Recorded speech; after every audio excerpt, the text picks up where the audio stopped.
So this is Welcome to the Pondcast, Episode 3. I'm Chuck. And I'm Sean. So it's been an eventful week, it seems, this past week. There's been a lot of news from the tech world that for us to go through this week. From those buddies at the half-bitten apple. Yes. I had one of my cousin's boyfriends is a huge Apple fanboy, so I was immediately alerted. I didn't even know they were having a release event this week until he was posting about it. So I knew it was this week. I just didn't know what day it was until I was walking by somebody's desk and they had the thing up, and I'm like, oh, I guess it's today. Yeah, I had one cousin's boyfriend was teasing the other cousin's boyfriend. Why? So. Over just fanboyish? Oh, yeah, because he's such a fanboy. I mean, I like my Mac and everything, but he is, super fanboy.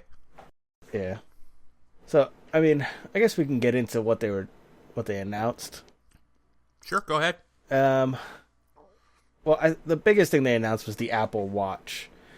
They officially put a launch date on it, and price points too, which is really what caught me off guard. I mean, not that I was going to buy one either way, but at a starting price of $600, that is insanely expensive. I mean, that's twice as much as any of the competitor watches that have been out.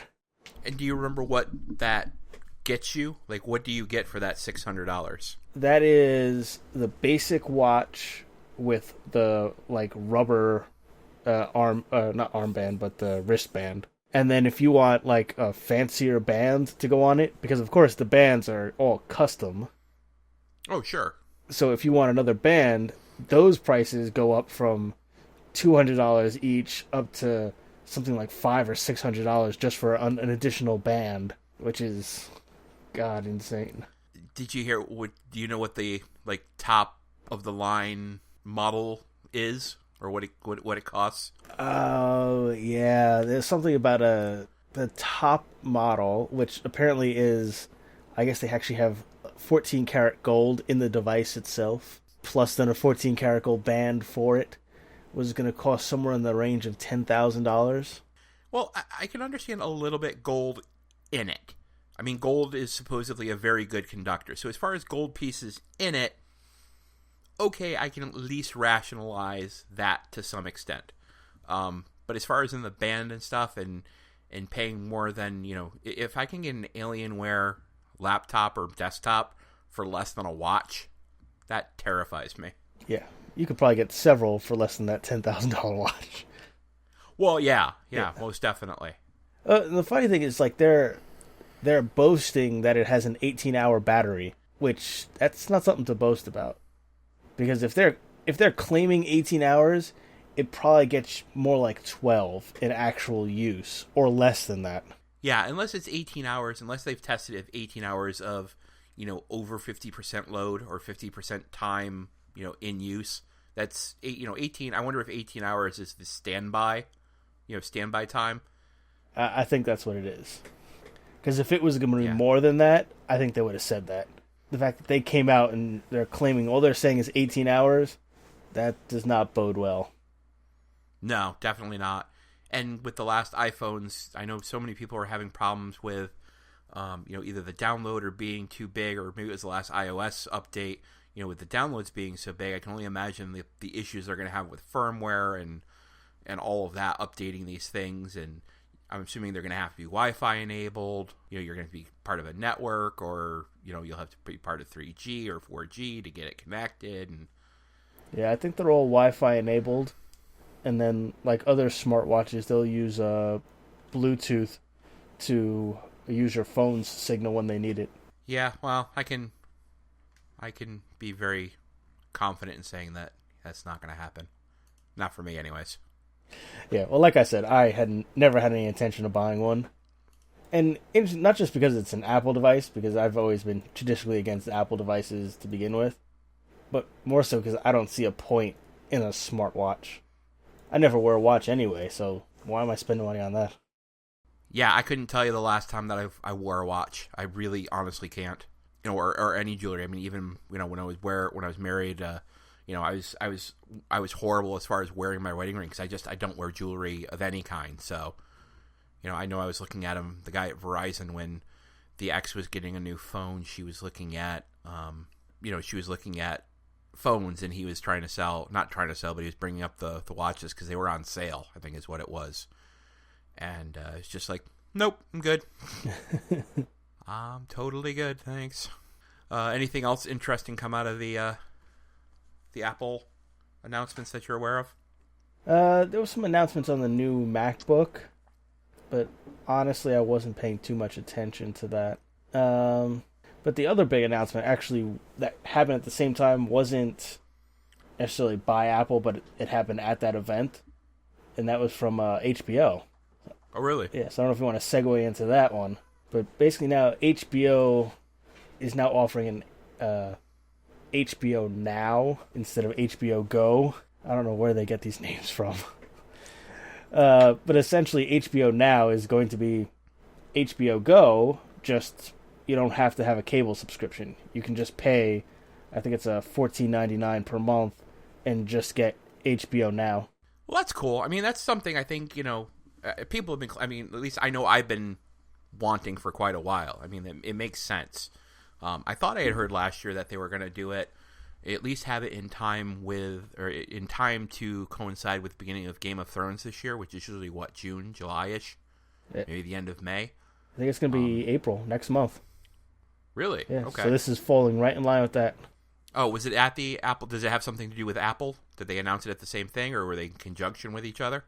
They announced it at the same event, and the reasoning for it was, so for the first 3 months, the device is only going to be, the only devices that you can stream from are going to be Apple devices. So unless you're watching it via just a web browser, if you actually want to watch it on, your TV or your phone or whatever, it has to be an Apple device for the first 3 months. So starting when they launch, do they have a launch date set? Let's take a look.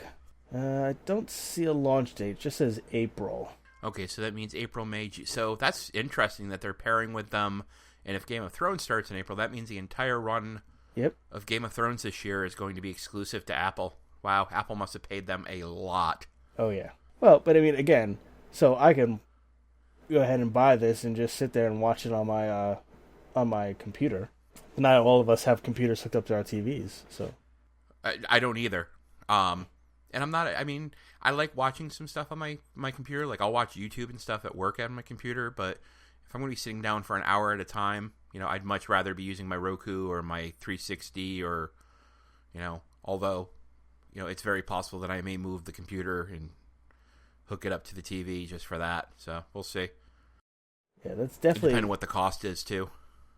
Yeah, it's definitely a good reason to, slide that computer next to the TV for a month or two. Yeah, most definitely. I believe that's actually the same price as an HBO subscription. What is it? It's $14.99. I think it's excuse me. Last time I had HBO, I think it was $15.99, but that was a special price. So, yeah, I think just for HBO, I think it probably is. It probably is a bit cheaper, which it should be. Should be. That doesn't mean it would be. Well, yeah, I agree. I'm not saying it's going to be. I'm just saying it should be. Agreed. And it's interesting you talk about watching stuff online. I've been actually binging when I haven't been working around the house lately. I've been binging a lot of YouTube. There's a new series that I've been watching called Welcome to the Basement. But because I've been watching a lot of YouTube, there's been a lot of, you get inundated with the ads before videos. And there's actually, it looks like PlayStation is actually coming out with their own original series, sci-fi series that's going to premiere soon, or I think it may already be available. But I just found it interesting that, yet another entity is coming up with their own original series. Netflix is, I think Amazon has, if not, I'm sure they probably are soon. So it's just interesting that PlayStation of all entities is coming up with their own original TV series. Yeah. So it must just be that much easier to, produce it and create it and everything and not have to go through a cable channel or a network. Yeah, and they have distribution built right in. Yeah, the only thing would be, you're kind of limited to, if it's only available on the PlayStation Network, then I'm assuming that, you're only gonna be able to market to PlayStation users, unless you're gonna put it on YouTube. I would imagine if they're showing videos on it for YouTube, that you should be able. I would think you'd be able to get it somewhere else, but we'll see. You'd be surprised. I see a lot of ads on. I watch a lot of YouTube as well, and I see a lot of ads for things that really have nothing to do with YouTube. I know Microsoft had done the same thing earlier. They were doing I think it was a Halo series that they were producing and making all on their own. Huh, I must have missed that entirely. You can tell me how much I've been using my 360 lately. Yeah, I don't remember when that was. I know they did a movie. I think I had a movie or something that I saw that was Halo-based. It had... the only actor that I recognized was from Supernatural. Played Kevin on that. Osric Chau, I believe his name is. But he's the only character, the only actor that I remember in it. But it was a movie, not necessarily a series. It was okay. Nothing spectacular. Well, we've already gone over my rating schedule, so this shouldn't surprise you of how I rate movies. And if anybody listening doesn't remember, you can go back to our last episode, check that out, and get fully updated on how I rate movies. The meh schedule. Exactly, the meh scale. And moving into movies, I finally saw A Million Ways to Die in the West this past week. The new Seth MacFarlane movie that came out, late last year or early this year? Late last year, I think it was. It wasn't awful, honestly. There were definitely some very, very funny moments. Have you seen it? No, I haven't. It's worth the watch on Redbox. Yeah, it's worth the $1.20 or less, depending on a little bit more if you get the Blu-ray. There were only two scenes or two to 3 second moments that I really could have done without that were just over the top. They were intentionally gross out moments. I won't spoil them for anybody, but like I said, there was only maybe 7 to 9 seconds of real gross out, at least for me anyhow. There was one really, really cool and unexpected for me cameo in the movie. And like I said, and again, I won't spoil it for anybody who hasn't seen it, but if you're an 80s kid like we were, definitely check it out. And like I said, there's a very interesting surprise cameo about halfway, 2/3 of the way through the movie. I think he's really good at that, Seth MacFarlane.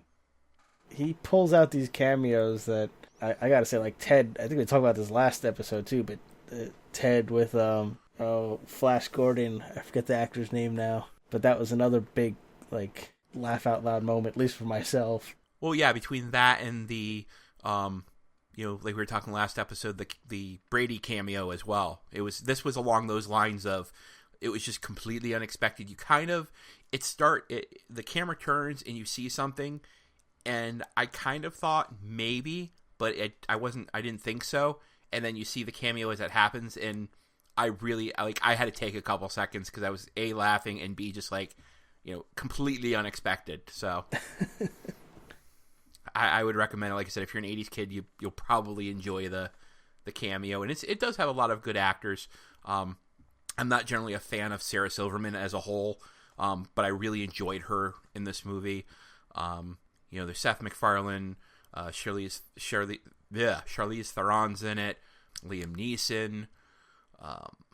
So it definitely does have a good cast in it. A couple of the regulars from Family Guy show up in it, not necessarily doing their voices, but you see the woman who does the voice of Lois.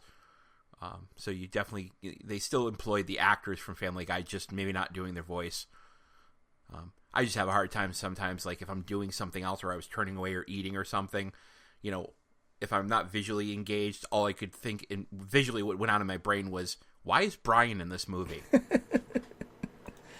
Yeah, that's the tough thing with some of these, especially bigger name voice actors, is you hear that voice and it just takes you somewhere else. Yeah, and it's his normal voice. Right. It's not the Peter voice. It's not the Stewie voice or anything like that. It's his normal voice, so it's the one he does most of the time in the movie. So anytime I turn away, it's like, Brian's in the movie. How about that?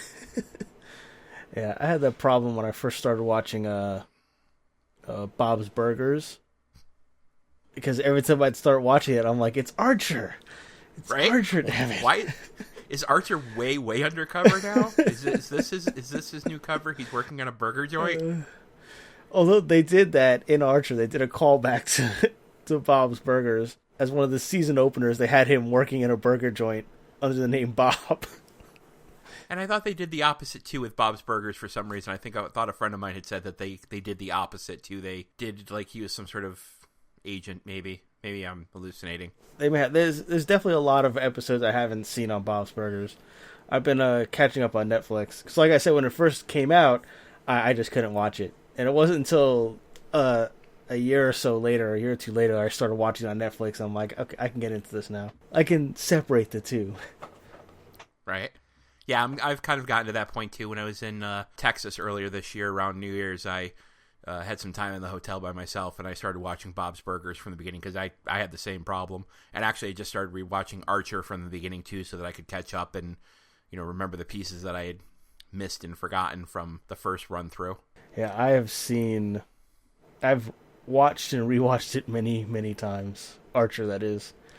I'm actually watching this last season that happened, Archer Vice. I'm watching that again right now because it just hit Netflix. Very cool. Yeah, I've been most of the TV I've been watching is definitely been either YouTube or Hulu or Netflix lately. Or I have movies that I've now digitized that I haven't seen in forever, so I'm actually sitting down and watching them and things like that.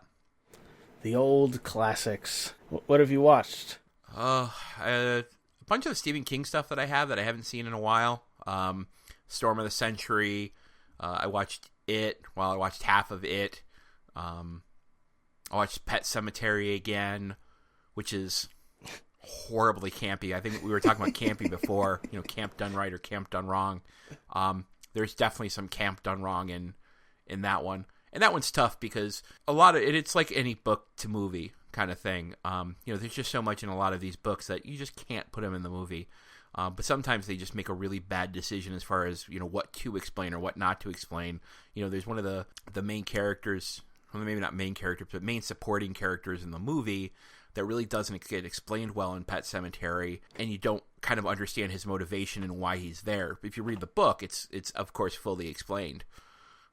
So that's, it's a criticism, but, it's like any book to movie that you have that problem, whether it's Harry Potter or, the Divergent series or, anything like that. It's just tough. You just referenced the Divergent series. Have you actually read those? Because, God, no. I think I saw an honest trailer for it at some point. Divergent. Yeah. Which is just Hunger Games remix, from my understanding. Although I know I'm going to say that and I'm going to get chewed on by somebody, I'd be willing to bet. Well, I will say that I was forced to watch it by my wife, and it was terrible. It was just, the movie's all over the place. Yeah, that's the impression I got from the honest trailer and things that I've seen online, that it's just kind of it's another YA Hunger Games almost. Yeah. Those things are everywhere now. Like, they have that one, and they have, what was that? Maze Runner. Yeah. And that was another just hot mess of a movie. Oh, you saw that one too? Yes, unfortunately. It's like, you know what? I go to the library to get these movies out because, well, they're free. And, somehow I always manage to get these things that my wife wants to watch, and they are god-awful.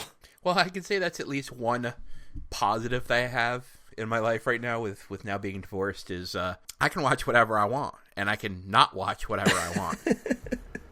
So, there are a lot of negatives that I've had to go through lately, but I gotta say that is definitely one positive, that I can watch whatever I want, whenever I want, and I don't have to watch anything I don't want to. I mean, not that she would force me to watch things, but, if she wanted to watch something and I wanted to do work on the computer or whatever, I just was in the room, so. Yeah. I mean, half the time I'm only partially paying attention to these things, but yeah, they get really annoying at times. Oh, I'm sure you get drawn in and you're watching, just going, and then you start watching it, and then you just have to keep watching it because it makes so little sense. You're like, I must have missed something, so I need to keep watching this. Oh, yeah. It's like, well, why aren't they telling him about this? Why are they just letting him run free? It's like, stop him from doing that. They're like, no, don't tell him this. Don't tell him the truth. Just lie to him the whole time. It's like, all right, that's what you guys say so. Or be intentionally vague about it. Oh, yeah. The intentional vagueness is always the best in those movies. Yeah, that's one of my favorite things about, not the Honest trailers. What's the other one? CinemaSins? Oh, yeah, the CinemaSins. Everything wrong with when they, play the pronoun game, and that's, every time that's a sin. Yep. Although, I will say that gets used a lot, at least in my life. My wife says that she'll start off a conversation with, she's going to go over here. And I'm like, who is she, and why do I care where she's going? And she's like, well, don't you... I'm like, you didn't say it was your sister you were talking about. You just said she. So, right. Yeah. Yeah, I actually had that at work, not with a person, but one of the guys I'm working with, I was having issues with something, and he's like, well, look at this. I'm like, okay, could you be a little more specific? Because I know that gets used all over the place. What are you referencing? But it was also one of those days where I was just... You have one of those days where you need to be spoon-fed everything, because it just nothing makes sense. Yes, I do. Those are always fun days, at least for those people not around me. Yeah. So you talk about critiquing movies with the everything wrong with and whatnot. Like I was saying a little bit earlier, there's a new series that I've actually been watching on YouTube called Welcome to the Basement. It's by the same people. They do a series called Beer and Board Games, which is another one if you're into board games and card games and you're looking for something new or just want to get kind of a cursory feel of different games. You can check that out. It's a channel is called Blame Society. I'll put a link in the show notes, but like I said, they do a show called Welcome to the Basement, and the whole premise of the show is one of the guys, he owns all of these movies, and he realized that a lot of them he has never seen. They're just sitting on his shelf. So him and a buddy of his go through, and every movie they watch is one that he hasn't seen. So they go through and watch it. They do themes like they do, they usually do like Sci-Fi July. They've done auteurs. They've done, every time in February at the season start, they do Valentine's Day stuff. So it's been a wide variety of movies that they've gone through. I mean, they've watched everything from, The Wolfman and My Little Chickadee to Top Gun and Armageddon. So it's like nothing's off limits as far as what they will and won't watch. Like I said, the only caveat being that, it has to be a movie that one of the guys, the main guy, the host, hasn't seen yet. So it's definitely interesting and gives you kind of a brief overview of, some movies that, at least for, you and I, that we may not have seen because, unless you watch Turner Classic Movies or, American movie classics before they started playing crap they play most of the time now. Yeah, sadly, I have probably seen most of those movies. I was on a binge for a while where I was younger, and I'd watch old black and whites. I've seen more things than I would even know what to do with. I have a plethora of movie information.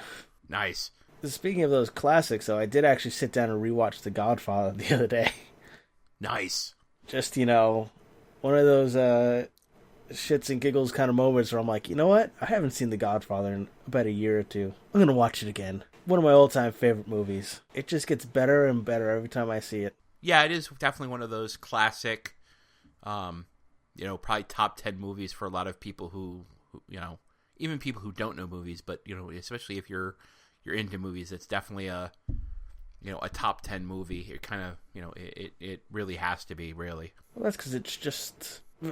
perfect is the easiest way to say it. And it may be a bit, done nowadays, but it is a perfect movie. You can watch that, and if you know anything about cinema, you sit and watch it, and it is amazing.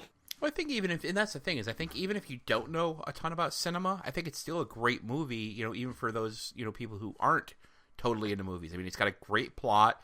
The action is interesting. It's captivating. It's very well shot. It's a beautiful looking movie. So even if you're not, a cinemaphile like we are, there's still a lot for anyone else to be drawn in by it. It's very true. That is certainly very true. What asshole interrupting kitty? What do you want? Got the crying kitty? Yeah, I'm sure you've probably heard it a couple times. She just wants to be petted. I'll pet you with my foot. Take that. No, not my baby. She's She's 15 and a half. I don't think she could take a kicking at this point. Of course, she rubs across stuff, and I'm sure I'm going to have to hear it in the audio afterwards. What's next on the list of things to talk about? That's it. Was that it? Was that That's all the I topics? Had. I know. Oh. Well, I've actually started playing more retro games recently. Okay, cool. So on PC, I actually went back and I started playing the original Call of Duty, which is just a blast of a good time. Yeah, I think we've mentioned that before on the show. How many episodes of that have you put out at this point? I just put up the 3rd episode yesterday, but it is a fun game just to kind of go back and just blast your way through a bunch of Nazis. It's man. The later games just don't do that for me. I mean, I've played most, if not all, the Call of Duties to date, and I mean, they don't have that kind of staying power like that original one did. At least for me. No, is it that original one that had? I remember a friend of mine had been playing it at one point, and they had zombie Nazis. I don't know if it was a bonus level or something, but I'm pretty sure I remember zombie Nazis. Yes, I don't think it was that one, but they definitely did bring in the whole zombies into the multiplayer. They had done that. I forget which game it was. They dropped them in as I don't know. I don't remember which game first did it, but since then, every game since then has had like a DLC of the zombie Nazi. Yeah, like I said, I want to say this was like a special, or you could just run it kind of on its own for some reason. Yeah, and so I've also started playing some emulator games. Awesome. I went back and I just recently started playing Final Fantasy VI, which, for those of us that grew up with the Super Nintendo, is Final Fantasy 3. So I'm playing Final Fantasy 3, which is really 6 for those Final Fantasy people that like to be, sticklers about numbering. Sure, I will absolutely take your word for it. I really wasn't, until we got to Final Fantasy X, Final Fantasy X. I honestly could say that I haven't played any of them before that. I know there's a bunch of them that, friends of mine have said are fantastic, and I've never gotten to play them. It's interesting, and it was something I was thinking about earlier today. So, some of my all-time favorite games are RPGs, but RPGs from, like, the Super Nintendo era. So, like, Final Fantasy 3, Chrono Trigger, A Link to the Past. Was another one of my favorite games. But I don't play RPGs anymore. It's like I haven't played an actual new RPG in probably like 5 or 6 years, if not more than that. I just don't touch them. I don't know if I just don't have the time or I grew out of them, but they definitely are very time consuming, or they can be. That's actually what I play most of the time and what I really enjoy playing, mostly because I'm awful at shooters. But usually that's what I end up playing is the Skyrims or Fallout 3, or like I said, Final Fantasy X when that came out.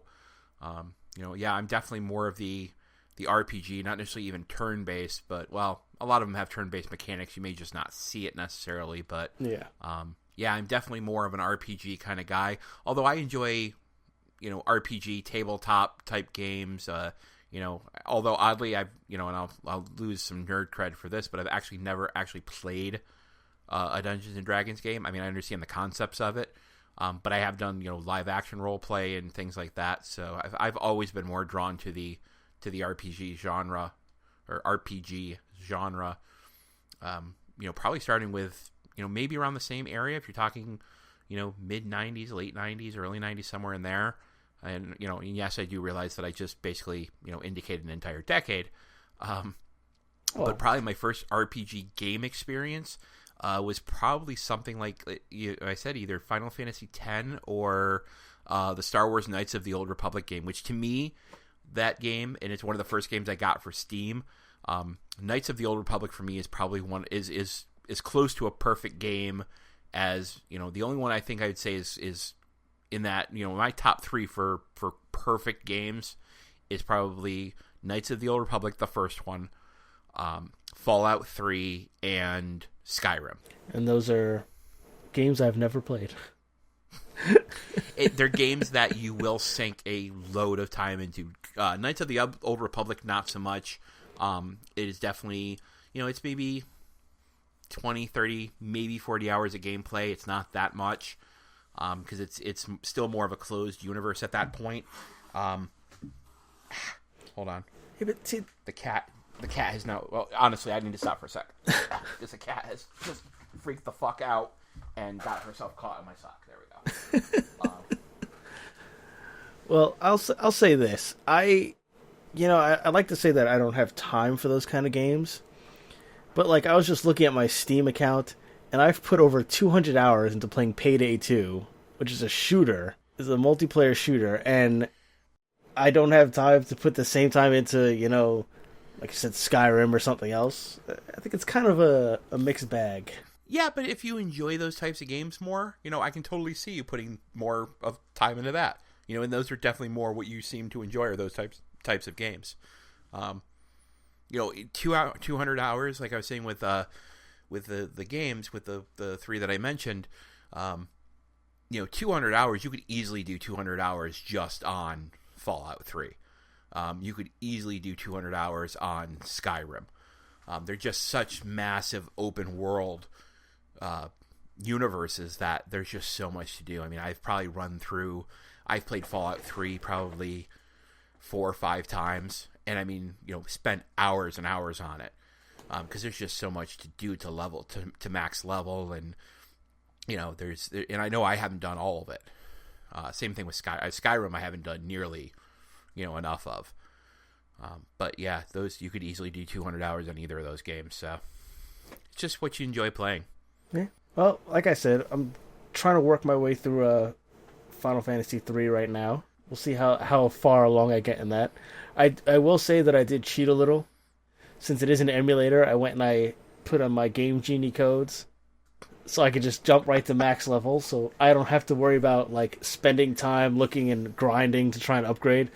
I can just go ahead and just fight all the bosses and work my way through and get the storyline and enjoy myself. Because I already know what's going to happen. I don't have to grind it out. Right. Yeah, I was just watching, there's a channel I watch on YouTube called Game Grumps, and they just finished like a week or so ago. They did a walkthrough or a playthrough of Zelda 2, which I forget what the sub name of it was, but it was interesting. I watched it. I think it ended up being like 21 episodes of, maybe 15 minutes a piece, something like that. That's pretty short. I enjoyed it. I enjoyed it a lot. Well, that's probably why it was 21. It wasn't that long of a game, and they did a lot of it off screen too. Like some of the leveling and grinding they did off screen because that's just, grinding is boring as crap to watch. Grinding is boring as crap to do, let alone to have to watch somebody else do it. Yeah, I'm watching something similar. I'm watching some I forget the channel now, but it's basically two best friends play games, and they're playing Chrono Trigger right now. And I think it's like 40 or 50 episodes, and each episode's at least a half hour long. So it's a long game. But yeah, so some of the grinding parts, you'll see that they're like, all right, we'll be right back. We're going to do some grinding. And you just see like sped up footage of just like them grinding. So, nice. So it's just like a super like 500 times speed of them grinding out stuff. It's hysterical to see sometimes. You're like, all right, we're back. We're here. We're back at the castle. We're going to win now. Yeah, and I think that's the only way you can do that. I mean, just like I said, having played games like Warcraft and stuff, grinding is just, it's awful to do, and it's even more awful to watch. So, but yeah, I'd like to find an emulator to play the original Zelda game. I really enjoyed that one, the original Zelda. Yeah, that was Nintendo, right? The old yes. NES. Yep, it was a gold cartridge even, because they went with the whole gold theme for the Triforce and all that. It was if my memory serves, it was a gold cartridge. Yes, I do remember a gold cartridge. Yeah, so I don't remember if I have an NES emulator. I actually just had to download a new version of my Super Nintendo emulator for my computer because I couldn't get some of the save files to work. Because basically, I'm mostly playing on like my phone and my tablet, and the emulator that I have will actually do syncing to Dropbox, so I can actually sync my content, my saves and stuff from my tablet to my phone. So I don't have to worry about, I'm missing, I can't just pick up where I left off playing. And so that's really cool. Yeah, so now I was trying to do that with my computer. So if I'm at my computer and I want to play, I can just download the file from Dropbox and fire it up. But I guess the old version of the emulator that I had on my PC wasn't accepting that, so I had to download a new one. You'll have to pass that on to me because I know I have that same one for my tablet. And although I think at this point, if I'm going to play something old on my computer, I'd probably at least make sure that it's on Steam. I mean, unless it's like a Flash game. Like I played some Portal. Yeah, I think it was Portal on as a Flash game. That's got to be like the original version of it. Yeah, because it is. They took the original version. I think it was originally a Flash game, and they ported it over to make the full version. And then the other game I've actually been playing a lot on my computer when I get bored at work or when I'm, on lunch or something, and I'll play it when I'm, watching a YouTube video. It's called 2048. Have you heard of it? Yes. Yeah, there's a group that I belong to. Some videos, the Vlog Brothers that I follow. It's all themed for them, so it's like little. Not cliches, but items that either a picture of them or things that they've come up with, that kind of thing. So it's themed for them, but it's very. I don't know. I try not to usually be competitive when it comes to games, as far as winning, losing, that kind of thing. But this game, for whatever reason, I've gotten close. I've never actually gotten to 2048 because you can get over that. It's kind of like the minimum everybody shoots for. But I've come close to it. But that game, for whatever reason, just triggers something in me that I have to be careful with it, because I will start playing it and it's like an hour later and I realize, oh, I'm supposed to have been working for the last 25 minutes or doing something else if I'm at home. I was like, oh yeah, I was going to make dinner an hour ago. Yeah, I have definitely had those games. I've been playing Brawlhalla. I've been doing ranked matches, so I've been trying to rank up in their 1v1. And there's definitely times where I'm like, all right, I could play a match or two. And then like I look down and it's like 40 minutes later. And I'm like, oh god, I gotta go. And these are like 5-minute matches. These aren't, like long matches. But they just burn through it. It's like, oh, I got time for another one. One more. Yep, that's exactly how I feel with 2048. Is exactly that. It's like, yeah, because they're only, to get there, you're only taking 3, like you said, 3, 4, 5 minutes. So they're not long games. It's just, you're like, yeah, I got time for one more. I look at the clock. Yeah, I got time for one more. Hey, look, it's, 11:30. Where did the time go? Time flies when you're having a good time. Yeah. Well, speaking of time, it looks like we're nearing the end of the show for the night. Want to wrap us up? Take us home. Definitely do that. But we are home. That joke always made me groan, and yet I still use it. But I am home. Yeah, so we had a good episode tonight talking about some Apple stuff and the HBO Now. Unfortunately, it's going to be Apple exclusive for the first 3 months, which really kind of sucks. Damn you, Apple! Right. We talked about the PlayStation original series Powers that's going to be coming to the PlayStation Network. Talked about A Million Ways to Die in the West in our movie section, and Welcome to the Basement, which is a great YouTube series that everybody should be watching if you like movies of all sorts, all genres, all time periods. And then we just talked about some emulator gaming and PC gaming, and that led us to here. So you're giving recaps? Is this going to be like the section at the end where you can if you want to jump back to see other stuff we did today, go ahead, click over here. Yeah, maybe. It's not a bad idea. This is our index. I don't know if I can do that on the podcast, but I can sure do that on the.